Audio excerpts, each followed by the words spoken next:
Le bassin du Congo est l'une des plus grandes forêts tropicales de la planète. Il s'étend sur plusieurs pays d'Afrique centrale et joue un rôle essentiel dans la régulation du climat régional et mondial. Ces forêts, ces rivières et ces zones humides abritent des milliers d'espèces d'oiseaux.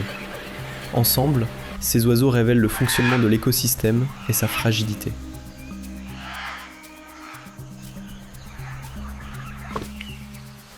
Le paon du Congo est endémique à la République démocratique du Congo. Contrairement aux autres espèces de paons, il ne se montre pas dans les zones ouvertes. Il survit en se déplaçant silencieusement sur le sol de la forêt, en s'appuyant sur la végétation dense et le camouflage. Comme il dépend d'une forêt intacte, les scientifiques le considèrent comme un indicateur de la santé de l'écosystème.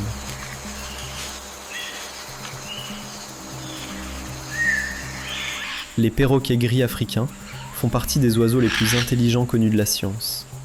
Ils peuvent apprendre des sons complexes, résoudre des problèmes et former des liens sociaux à long terme. Dans la nature, ces capacités favorisent leur survie en améliorant la communication, la coordination et la vigilance.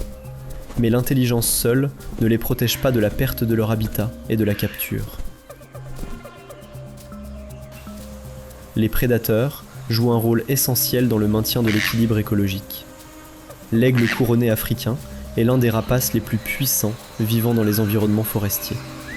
Il chasse des animaux et des oiseaux de taille moyenne, contribuant ainsi à réguler les populations. Sa présence indique que la chaîne alimentaire forestière reste intacte.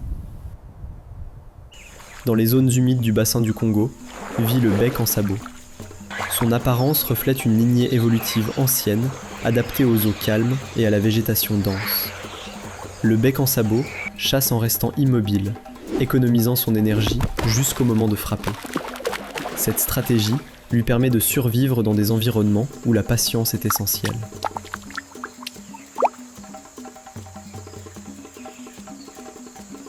Certains oiseaux façonnent les forêts sans chasser ni construire de structures. Les calaos à casque jaune se nourrissent de fruits et parcourent de longues distances à travers la canopée.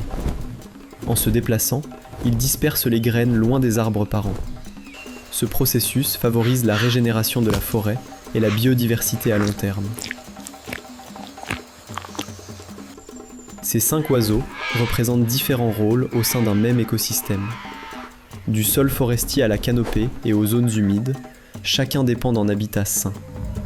À mesure que la déforestation et les pressions climatiques s'intensifient, la protection des écosystèmes devient de plus en plus importante.